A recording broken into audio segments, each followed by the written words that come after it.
morning once again, servants of Christ. At nandito na po tayo sa ikalawang buwan ng taong 2022. At patuloy nating pinag-aaralan ang salita ng Diyos upang magsilbing gabay ito sa ating mga buhay, lalo na sa paglakad natin sa pananampalataya at paglilingkod sa Kanya. Kaya sa umagang ito, muli, ihanda natin ang ating mga puso't isipan sa pakikinig ng pangangaral ng salita ng Diyos. Tayo po ay magpapatuloy ng ating pag-aaral sa Ministry of our Lord Jesus Christ at ito ay masusumpungan natin ngayon sa Luke chapter 7 from verse 36 to verse 50. Medyo mahaba-haba po ito, babasahin natin. Kaya pagtsagaan niyo po, pero habang binabasa pa lang natin, namnamin na po natin ang sarap ng mga pangungusap ng ating Panginoon at kung paano natin makikita ang kanyang kalinga sa atin. Okay? Luke chapter 7 verses 36 to 50. One of the Pharisees asked Jesus to have dinner with him. So Jesus went to his home and sat down to eat. When a certain immoral woman from that city heard he was eating there, she brought a beautiful alabaster jar filled with expensive perfume. Then he knelt behind him at his feet, weeping. Her tears fell on his feet, and she wiped them off with her hair. Then she kept kissing his feet and putting perfume on them. When the Pharisee who had invited him saw this, he said to himself, "If this man were a prophet, he would know what kind of woman is touching him. She's a sinner." Then Jesus answered his thoughts. "Simon," he said to the Pharisee, "I have something to tell you." "Go ahead, teacher," Simon replied. Then Jesus told him this story. A man loaned money to two people, 500 pieces of silver to one, and 50 pieces to the other. But neither of them could repay him. So he kindly forgave them both, canceling their debts. So who do you suppose loved him more after that? Simon answered, "I suppose the one for whom he canceled the larger debt." "That's right," Jesus said. Then he turned to the woman and said to Simon, "Look at this woman kneeling here.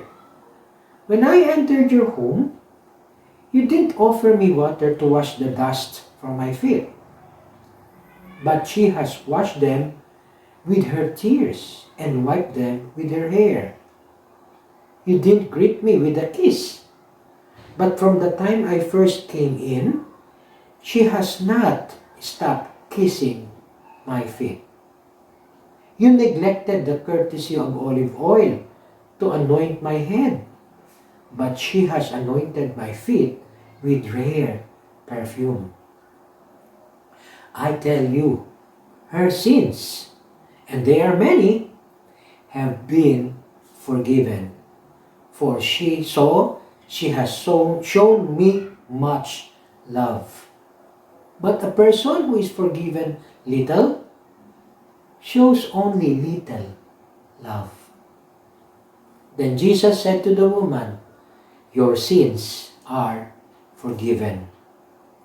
The man at the table said among themselves, "Who is this man that he goes around forgiving sins?"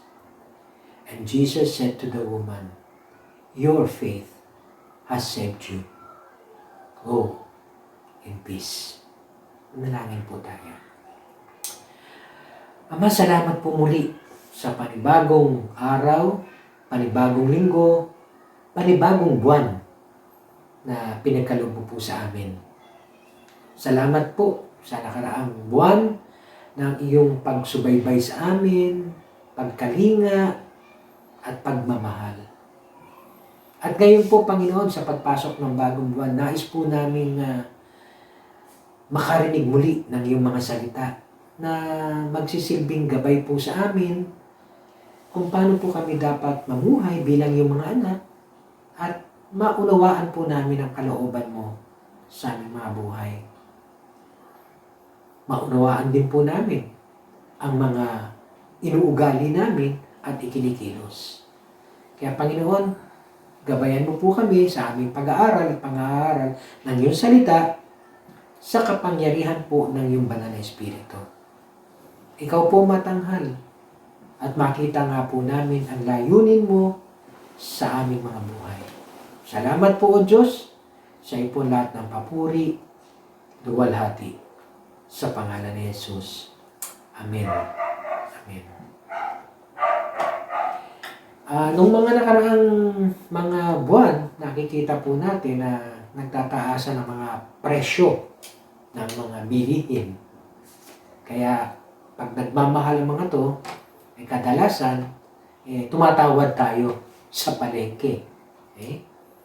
Pero meron po sana akong gustong i-connect na kabaliktaran doon sa senaryo yun.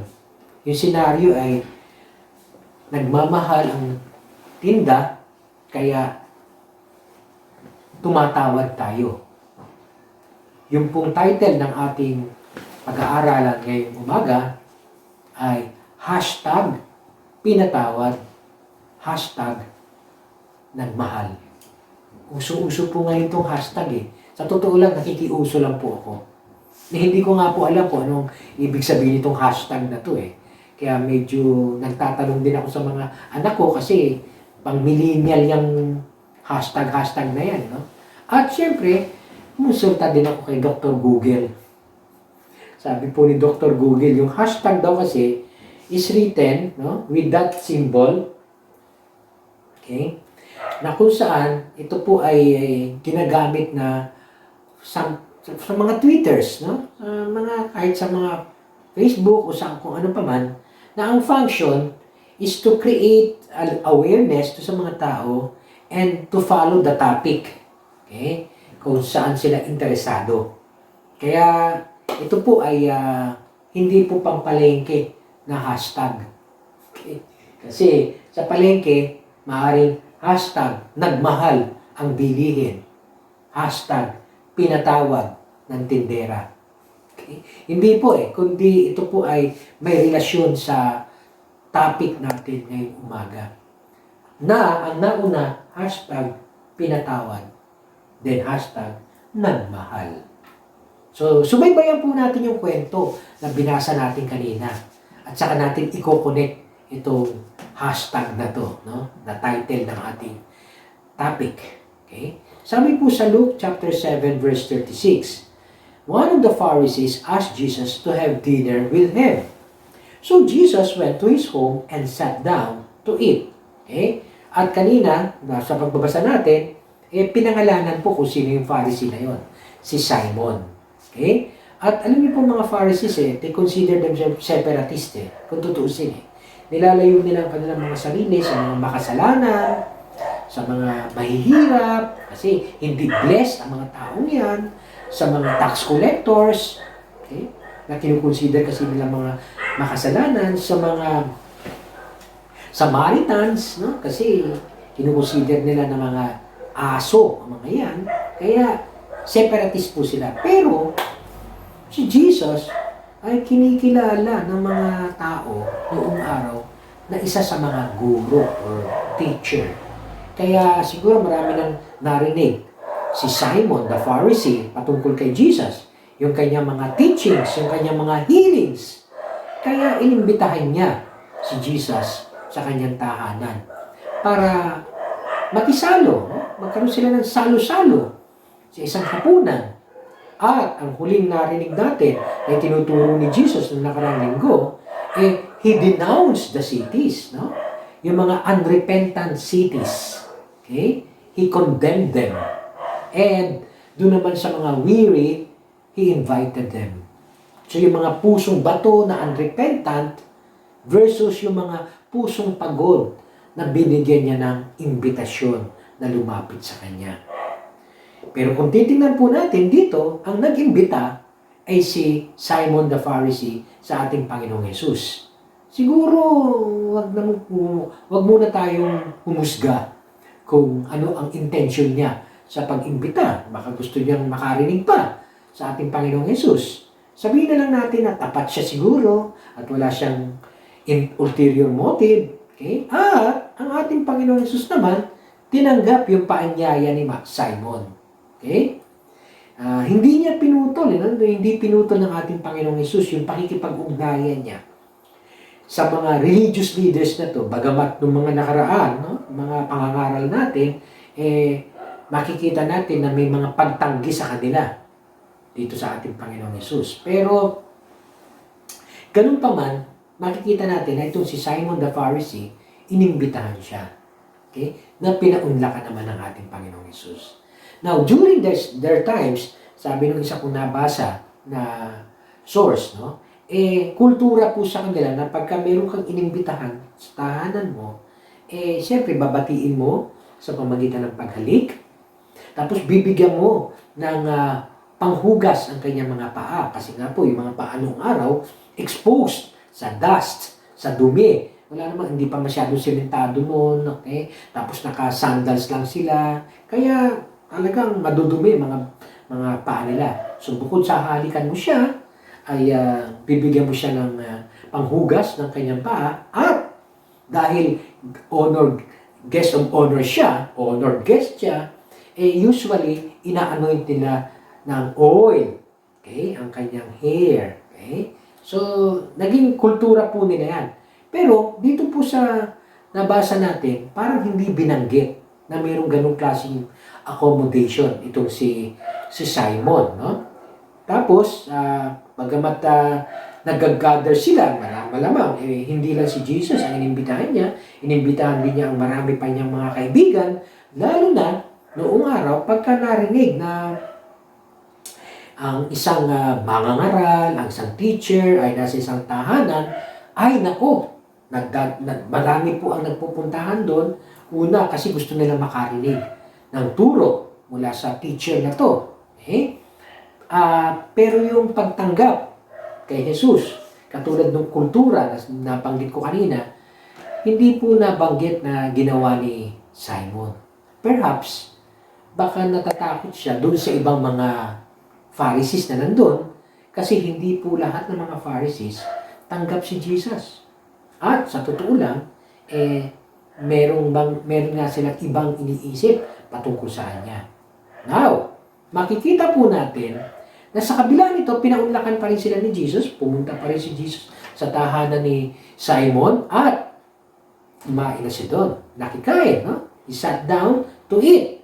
Now, a certain immoral woman from that city heard that he was eating there, so she brought a beautiful alabaster jar filled with expensive perfume.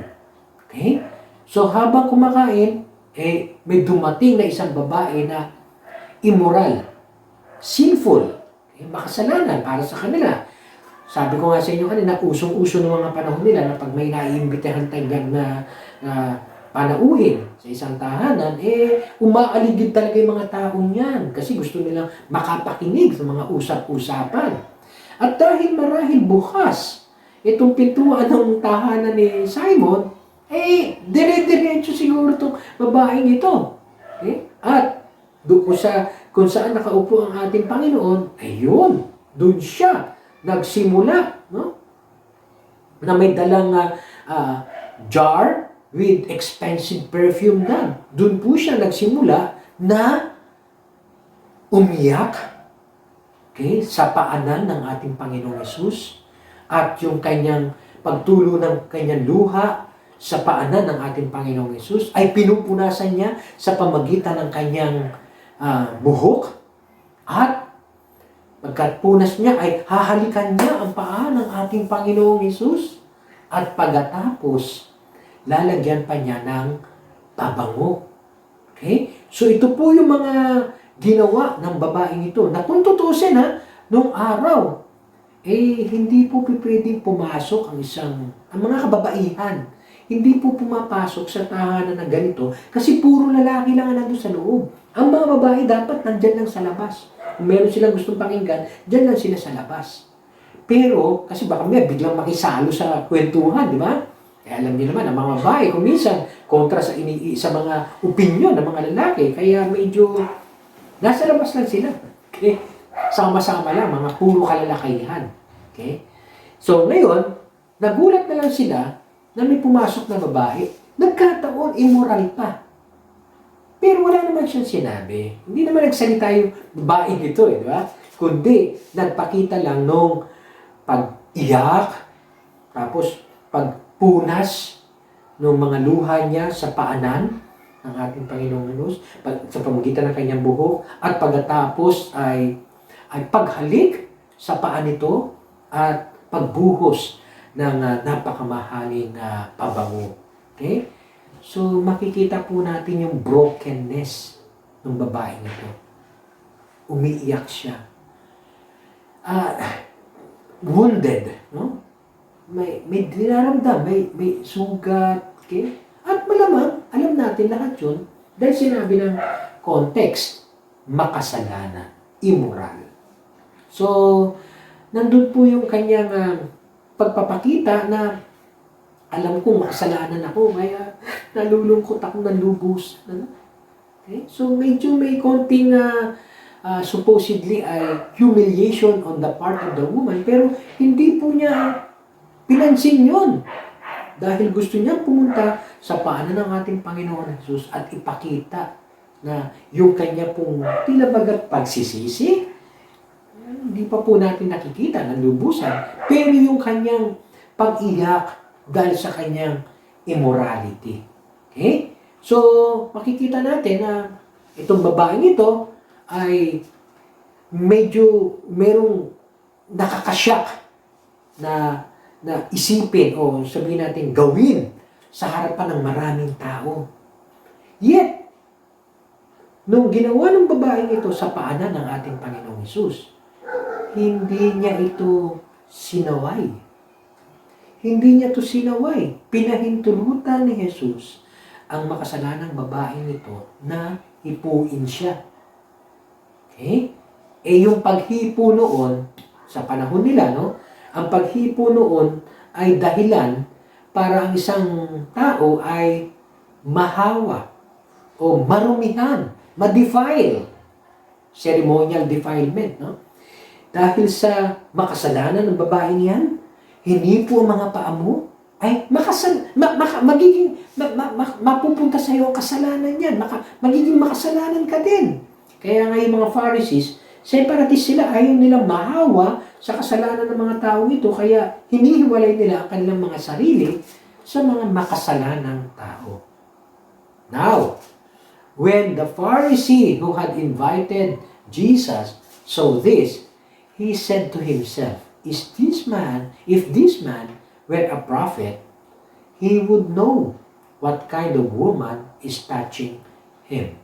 She's a sinner. Tingnan niyo po yung isip nitong si Simon the Pharisee. Instead na isipin niya na yung babae, ano ba itong ginagawa ng babaeng ito? Bakit niya hinipo ang Panginoon, ang guro? Mahahawa niya. Ang guro, hindi yun eh.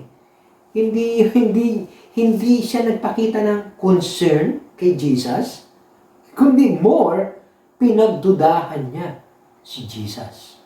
Kasi kung titingnan mo, kung ikaw may bisita, at sincere yung pag-invite mo doon sa bisita mo yun. Okay? Kung may ganitong pangyayari sa kultura nila, na isang makasalanan babae ay hihipuin yung paanan ng bisita mo, ang iisipin mo, uy, umalis ka dyan, tumabi ka dyan. Bakit mo iniipon? Mahahawa mo ang bisita ko. Hindi. Hindi yun ang iniisip ni Simon. Ang iniisip niya, kung itong taong ito ay talagang propeta, may pagdududa pala siya. Okay? So kaya nga yung pag-i-invite niya kay Jesus, makikita natin, no? Talaga kayang wala siyang ulterior motive. Hindi kaya siya ay merong gustong palabasin, kung sino talaga si Jesus. Okay? Patunayan sa ibang tao na ito ay hindi talaga propeta.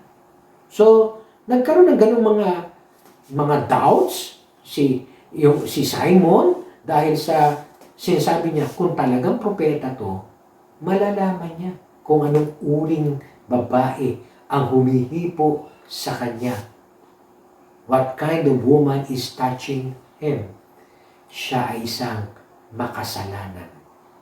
Okay? Siya ay isang makasalanan. Kaya makikita natin dito kung ano ba talaga ang motivation ni Simon kung bakit niya in-invite si Jesus. Baka mamaya, ang motibo niya makahanap sila ng sasabihin ni Jesus or gagawin ni Jesus na magre-reject sa kanya. Okay? Sa pamagitan ng mga tao. Ito ngayon, parang nakasilip ng magandang opportunity si Simon at ng pag-isipan niya na kung talagang propeta to. Kung talagang propeta to, alam niya kung sino humipo sa kanya. Bakit hindi niya sinuway? Hindi ba niya alam na ito ay isang makasalanang babae? Okay?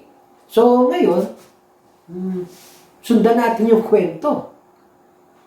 Verse 40, sabi po doon, then Jesus answered his thoughts. So, all-knowing po ng ating Panginoon. Omniscient siya. Alam niya kung ano iniisip ni Simon. Kaya sinagot niya, Simon, he said to the Pharisee, I have something to tell you. Okay? I have something to tell you. Go ahead, teacher, Simon replied. Kung papansinin natin, bagamat alam ni Jesus na pinag-iisipan siya ng masama ni Simon. Okay? Nabasa niya, all-knowing ang ating Panginoon. Wala namang makakalusot sa kanya kung ano ang nasa isipan ng tao Okay? Kaya kung anong mga nasa isipan natin, kadalasan yun ang laman ng ating puso, alam po ng Panginoon yun. Kung sincere ba tayo sa ating pong pagdalo ng gawain? Kung sincere ba tayo sa pagtulong? Kung sincere ba tayo sa ating pagsasalita? Alam po ng Panginoon yun. Okay? Nababasa niya ang ating isipan at ang ating puso. Pero tingnan po niya, kahit na nababasa ni Jesus ang isipan ni Simon, hindi niya ito tuwirang sinuway. Kung paano yung babae, hindi niya sinaway. Ito naman si Simon, hindi rin niya sinuway. Hindi niya nilibyok. Okay? Bagkus, dinaan niya sa isang kwento. Simon, I have something to tell you. May kikwento ko sa iyo, Simon. Talaga po? Sige po, Panginoon. Sabihin niyo po. Yun, siguro akala ni Simon, okay, no? Okay. Okay talaga, meron mo. Ako pa ang tinanong niya. Hindi niya pinansin yung babae. Ako ang tinanong niya. Wow. So parang ganun, Tapos ito na ngayon. Nagkwento si Jesus. Sabi niya, Simon, a man loaned money to two people. Isang 500 pieces of silver, according to some commentary, mga equivalent to 25,000 pesos. Okay? Isang lalaki nagpautang sa dalawang tao, isang 25,000 pesos, at yung isa, 50 pieces, equivalent to 2,500 pesos. 25 pesos as against 2,500 lang. But neither of them could repay him. Pareho pong hindi makabayad. Ito pong may utang na 2,500 lang at saka yung may utang ng 25K. Parehong hindi makabayad. So, ang ginawa po niya, he kindly forgave them. Pinatawad niya ang mga utang ng mga taong ito, canceling their debts. Tanong ni Jesus sa kanya, sa palagay mo, who do you suppose loved him more after that? Sino doon sa dalawang lalaki ang sa palagay mo mas magmamahal ng lubusan doon sa nagpautang? Yung may utang ng 25,000 o yung may utang ng 2,500? Kahit naman tayo, di ba, alam natin ang sagot doon. Na sinagot din naman ni Simon. At tumpak din naman ang sagot niya. Sabi niya, I suppose the one for whom he canceled the larger debt. That's right, Simon. That's right. Tama. Tumpak. Okay? Tama ang sagot mo. Okay? Siguro, laking tuwa ni Simon. Lalo ko pang nakikita ngayon na laking tuwa ni Simon na tama ang kanyang tugon. Okay? Pero, sa mga susunod na talata, makikita natin yung laking gulat niya na ginamit lang pala ni Jesus ang kwentong ito, isang talinghaga, para ihalin tulad si Simon dun sa makasalanang babae. Okay? Parang jumping board lang ni Jesus para ma-rebuke niya si Simon. Okay? Kinuwentuhan muna niya ng isang talinghaga. Pero dun din ang punta niya. So, ano sabi ni Jesus sa verse 44? Then, he turned to the woman and said to Simon. Okay, nakatingin na siya ngayon, this time, doon sa babae. Pero kausap pa rin niya si Simon. Sabi niya, look at this woman kneeling here. Nakita mo ba to, Simon? When I entered your home, you didn't offer me water to wash the dust from my feet. Cultural yun. Dapat ginawa ni Simon yun. Hindi mo ako binigyan ng panghugas ng aking mga paa. But, this woman washed them with her tears. Pero ang naghugas ng paa ko, itong babaeng ito. And wiped them with her hair. At yung pamunas, yung kanyang bubok. Okay? You did not greet me with a kiss, Simon.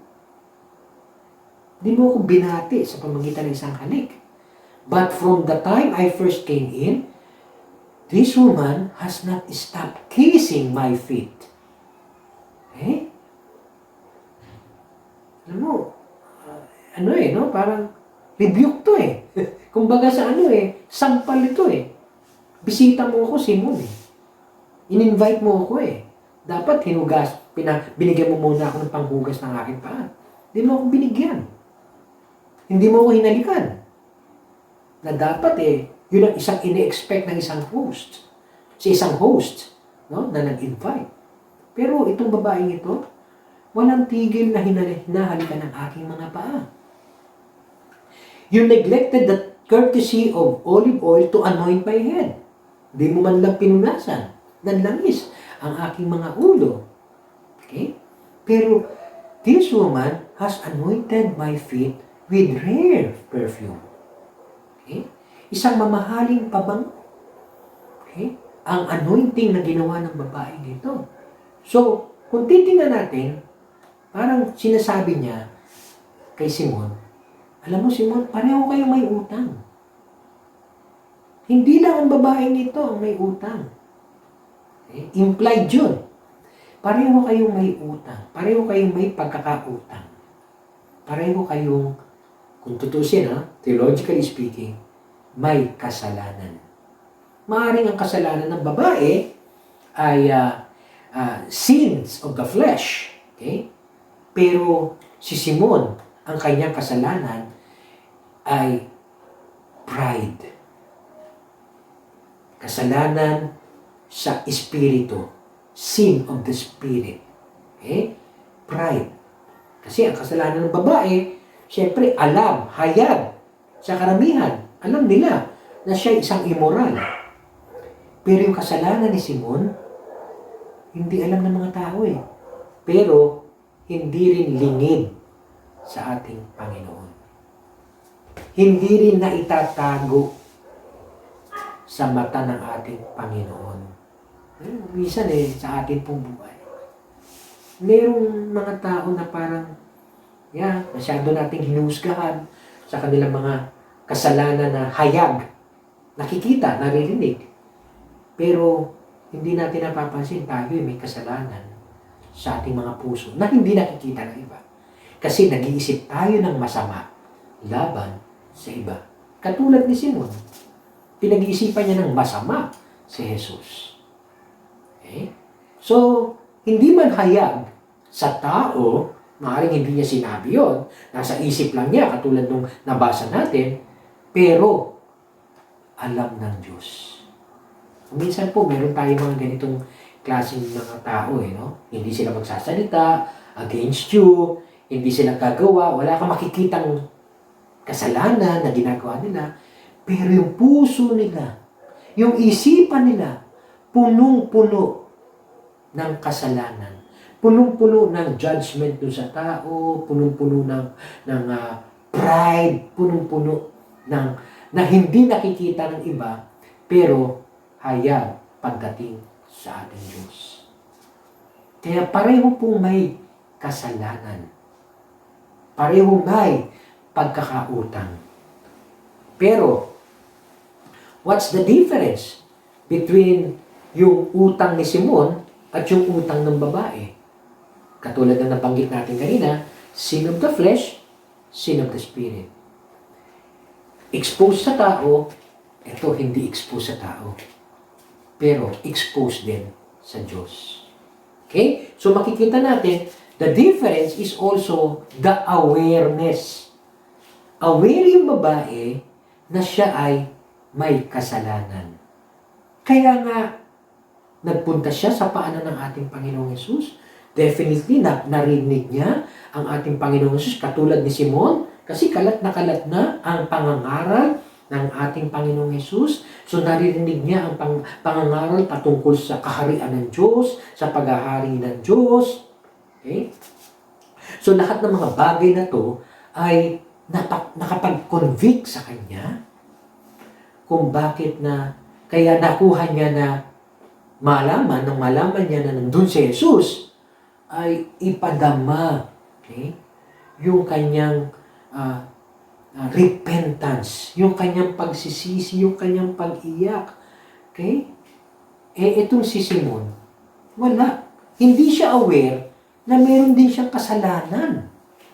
Of pride, of judgment perhaps, kasi tago Nasa puso lang niya Hindi katulad nitong isa, hayag ang kanyang mga kasalanan.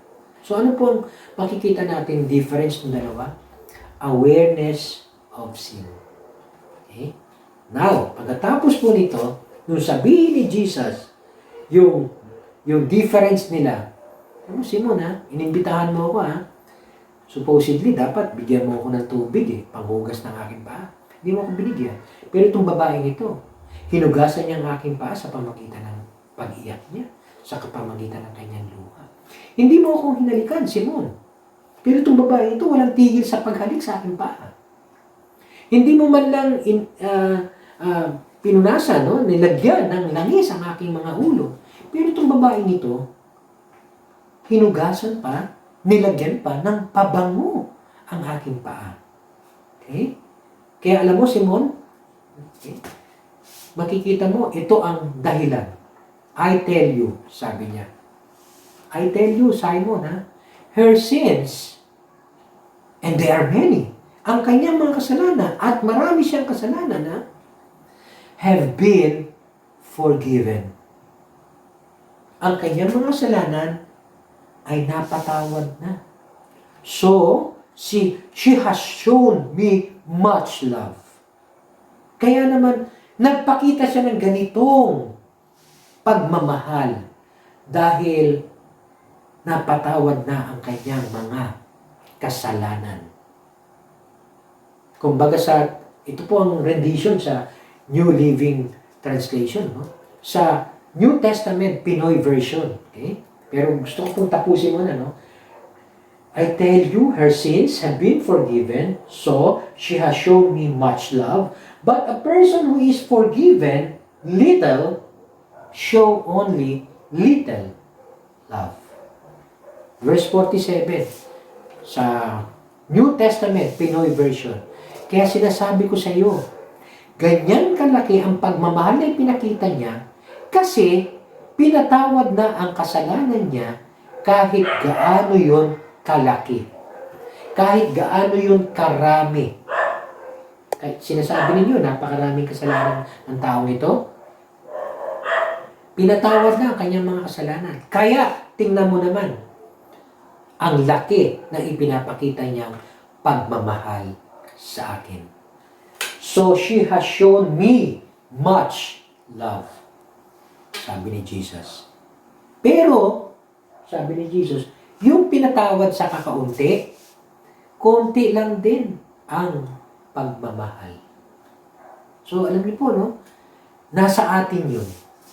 Yung tindi ng ating pag-ibig sa ating Panginoong Hesus, yung tindi ng ating paglilingkod sa ating Panginoong Hesus, nakabatay kasi yun sa laki ng kapatawarang natamo natin mula sa mga kasalanang nagawa natin. Yung mga taong hindi makaako ng kanilang mga kasalanan. Okay? Makikita mo hindi magsisisi, hindi rin makatususumpong ng kapatawaran. At yung mga iniisip nila, ito lang naman ang kasalanan ko. Mas marami kang kasalanan Mas marami kang mga, yun, ha? Kaya yung mga ganong tao na nagsasabi na, ako, ito lang naman ang kasalanan ko Yun. Feeling nila, konti lang din ang napatawad sa kanila. Kaya, kung magpakita sila ng pagmamahal, konti lang din. Kung magpakita sila ng paglilingkod, konti lang din.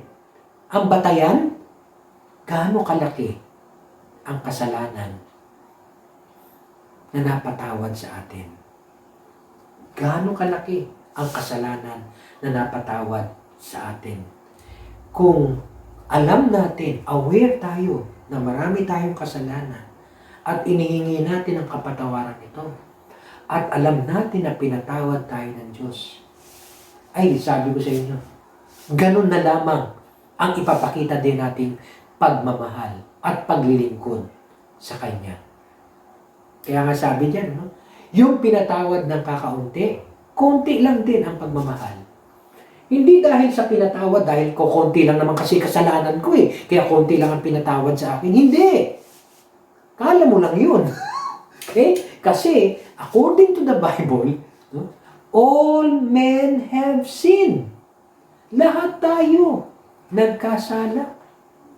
So kahit na konti o hindi po pare-pareho, ay sasabihin, hindi po pwedeng hindi magkakapareho. Lahat tayo makasalanan.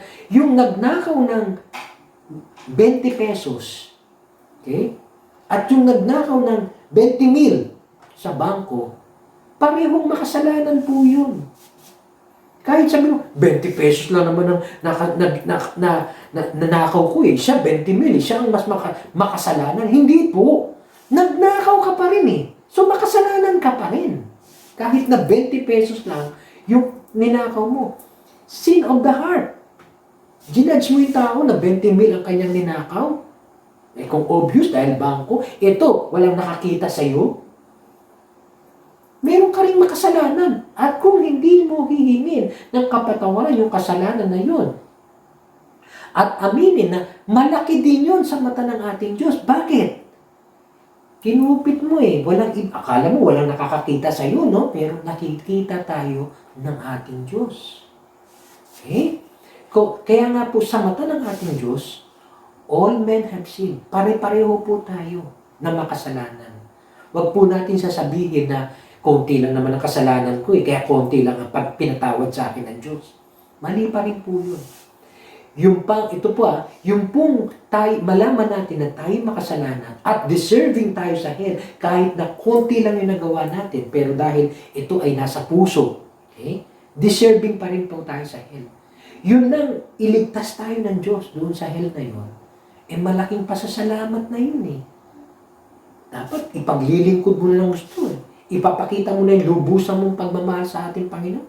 Pero kung hindi mo magawa na magpakita ng malaking pag-ibig sa ating Panginoon, malamang, okay, ang akala mo, konti lang ang iyong naging kasalanan.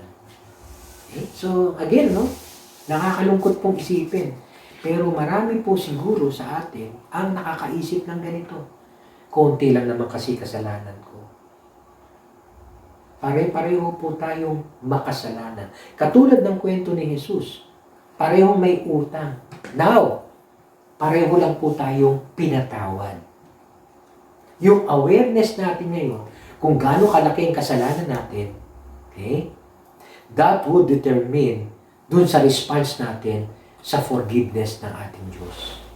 Ang sino mang pinatawad ng malaki, okay, magpapakita din ng malaking pagmamahal.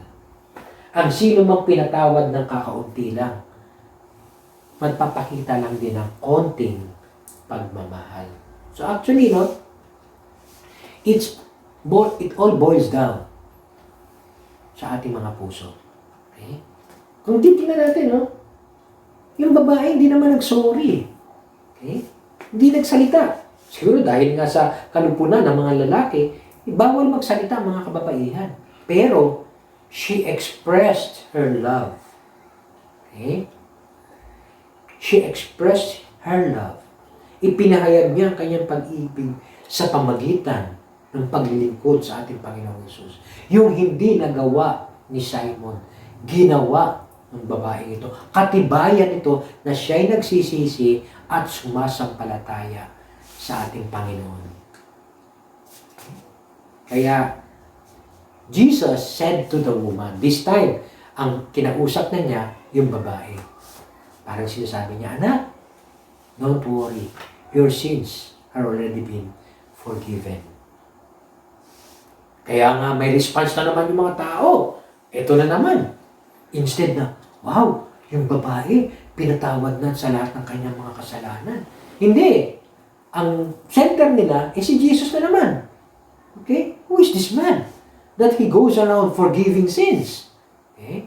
Pero hindi siya na pinansin ni Jesus, no? Sinabihan pa rin ni Jesus yung babae, anak, alam mo kung bakit napatawad ang iyong mga kasalanan? Hindi dahil pinunasan mo ang aking mga paa.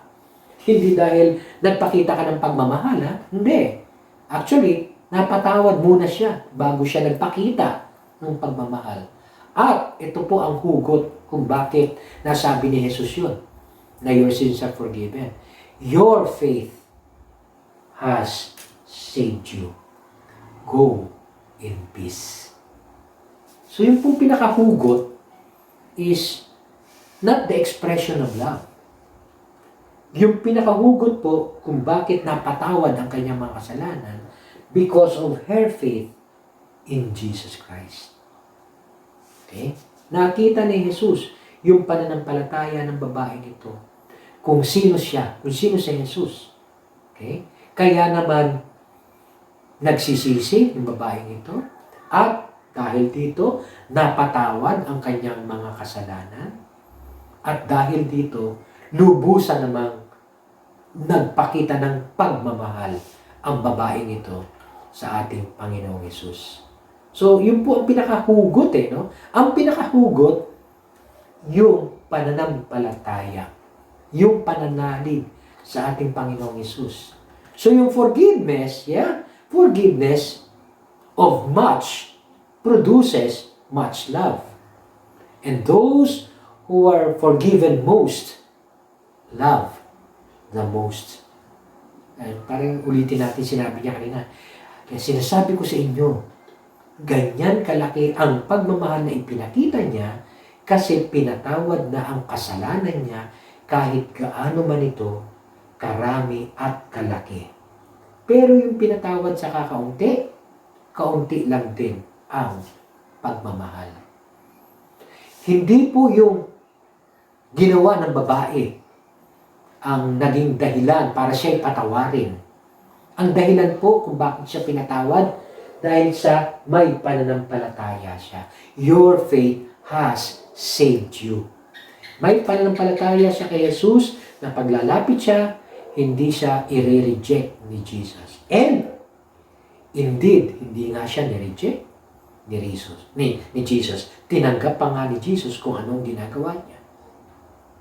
At yung ginagawa ng babaeng yun, demonstration na lang yun. No? Na nakaranas na siya ng kapatawaran ng ating Panginoon Jesus. Kaya nga po, ang pinakahugot dito is nanalig kay Jesus, tumalikod sa kasalanan. So ang hashtag, pinatawad ang kasalanan. Kaya naman, nagmamahal kay Jesus. Ang challenge po sa atin ngayong umagang ito. Knowing that we fall short of what God expects of us will lead us to repentance. Kung aware tayo na may nagawa tayong mga kasalanan, huwag niyo pong isipin kung gaano kaliit yun o gaano kalaki. Na mas malaki yung kasalanan na gawa ng ibang tao sa atin. Hindi po yun. Yung awareness din na tayo ay may kasalanan. It will lead us to repentance. Pagsisisi, at hindi lang pagsisisi, pagtalikod. Hindi na natin uli gagawin yung kasalanan yon. Okay? Yun po yung repentance. Pero alam mo na may kasalanan ka. Alam mo may kasalanan ka sa pangungupit. Pero patuloy ka pa rin mangungupit. Alam ko naman kasalanan to eh. Pero kailangan kasi walang repentance po doon. Tapos sabihin mo na, anyway, mapagpatawad naman ng aking Diyos eh. Patatawarin naman ako eh. Hindi po magkakaroon ng kapatawaran doon. Bakit? Aware ka na nga, tapos hindi mo naman tinatalikuran. Ang repentance doon sa pagtalikod, sa kasalanan. Pag-iwan doon sa kasalanan. Now, knowing that we fall short of what God expects of us, will lead us to repentance. We come to Him with faith in our hearts that He will not reject us. Dahil aware tayo ngayon na mayroon tayong kasalanan, lalapit tayo sa ating Panginoon nang may pananampalataya na hindi niya tayo tatalikuran. At totoo naman, no? Kahit coming to Him in faith will save us from our sins and experience His forgiveness. Doon pa lang po tayo makakaranas ng pagpapatawad ng ating Panginoong Hesus. Pagka tinalikuran natin ang ating mga kasalanan at lumapit tayo ng may pananalig sa Kanya na pinatawad na nga niya pa tayo. Pero kung di naman natin tatalikuran, di pa rin po tayo makakaranas ng pagpapatawad. Kasi paulit-ulit eh. Okay? Hindi po. Okay? Ang paglapit po sa Panginoon para tayo makasumpong ng kapatawaran, dalawa. No? Two sides of a coin. Repentance and faith. Na tanging si Jesus lang ang makakapagligtas sa atin mula sa ating mga kasalanan na yun. Now, all who experience God's forgiveness demonstrate such appreciation by the overflow of love in serving Him and other people. Dahil nakaranas ang tao ng ganun na lamang na pagpapatawad ng Diyos sa kanyang mga kasalanan, hindi po maalis doon sa taong yun na ma-express niya yung pag-ibig na yun sa ating Panginoong Hesus sa pamagitan ng paglilingkod sa Kanya at sa Kanyang kapwa. Now we know kung bakit merong ilan ay masigasig maglingkod at merong ilan wala. Now we know. Why? Hindi nila tunay pang naranasan ang pagpapatawad ng Diyos. Dahil kung naranasan mo ang tunay na pagpapatawad ng Diyos,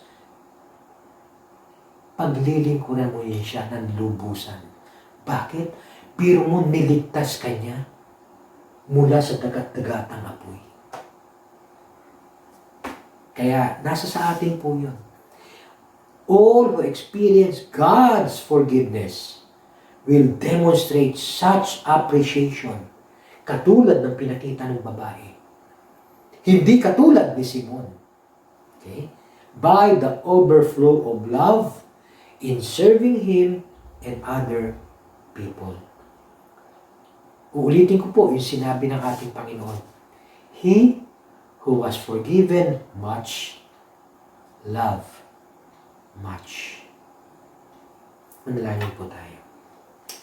Salamat po, Panginoon, sa mensahe mo at muli nagtuwid sa amin.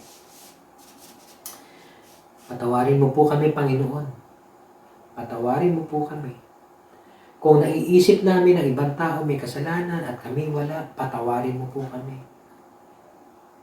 Patawarin mo po lalo na ang mga sins of the Spirit. Kasi yung sins of the flesh nakikita ng tao at nahuhusgahan kami. Pwede kaming ituwid. Pero yung sins of the Spirit wala pong makakatuwid sa amin to kasi wala pong ibang nakakakita nito kundi ikaw. But this time, Lord, your message is very clear. Patawarin mo po kami kung kami merong sins of the Spirit. Kung kami nag-iisip ng masama sa aming kapwa, patawarin mo po kami. Patawarin mo po kami. And this time, Lord, nawa maipakita naman din namin yung expression namin ng pag-ibig sa iyo na kami pinatawad mo. Nawa ipaglingkod din namin sa iyo ang mga bagay na to. In one way or another. Sa pamagitan po ng pagmiministeryo or even sa pamamagitan ng pagbibigay o sa pamamagitan ng pagtulong sa kapwa. Yes, Lord. Turuan mo kami na mag-express din kami nung love na yun. Para may pakita din namin na kami nga po ay mga nilalang na humingi ng kapatawaran sa iyo at pinatawad mo. Na ngayong kami pinatawad mo, may pakita naman namin ang pagmamahal namin sa iyo at sa aming kapwa. Salamat, Lord, sa reminder mo. At nawa maging bagong pagbabago ito sa aming mga buhay. Na ang sino mang pinatawad mo ng malaki, magpapakita ng malaking pag-ibig din. Nawa, kasama kami doon, Lord. Dahil lahat kami makasalanan. Salamat po. Salamat.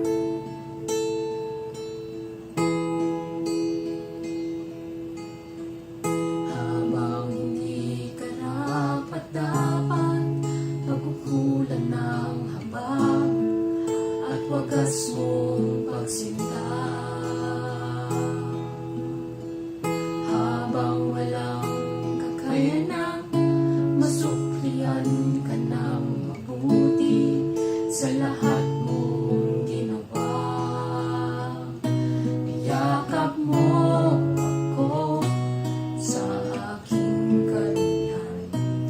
Inibig mo ako nang di kayang tumbasan. O Diyos ng katarungan at katwiran na kahit minsa'y di nabahiran ang kabanal at kalwalhatian. Salamat sa sukdulang biyaya mo, O Diyos ng pag-ibig na mas malawak pa kaysa aking mga pagkakasala. Higit pa sa buhay ko, salamat sa sukdulang biyaya mo.